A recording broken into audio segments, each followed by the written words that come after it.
Welcome to our channel. Today we how to log into ClickUp Spaces, organize tasks and docs step by step clearly. To log into ClickUp Spaces, begin by opening your preferred web browser. Navigate to the ClickUp website by typing in the URL. Once the page loads, locate the login button, typically found at the top right corner of the screen. Click on the login button. You will be directed to a new page where you can enter your credentials. If you have a ClickUp account, type in your registered email address. Next, enter your password in the appropriate field. If you've forgotten your password, click on the Forgot Password link for assistance. Once your credentials are entered, click on the Login button to access your account. After logging in, you'll be taken to your ClickUp dashboard. From here, find the Spaces section on the left sidebar. Click on the Spaces icon to view the available spaces.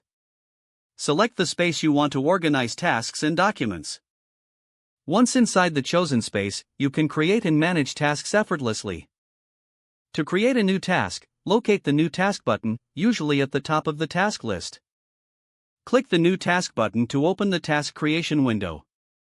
Fill in the necessary details such as the task name, assignee, and due date. To attach documents, use the Upload feature within the task details. Simply drag and drop your files or click to browse and select them from your device. Once everything is set, click the Save button to confirm your new task. You can also customize the space by adding folders or lists as needed. Collaborate with your team by assigning tasks and setting priorities. Explore additional features like project views, reminders, and comments to enhance productivity. With ClickUp Spaces, you can keep all your tasks and documents organized in one place. If the page does not load, refresh the browser or try again in a private or incognito window.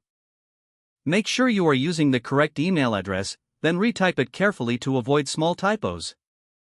If your password is not accepted, use the Reset option and create a new strong password you can remember. Check your spam folder for verification or security emails, then complete any requested confirmation steps. Don't forget to like this video and subscribe to our channel for more step-by-step tech guides.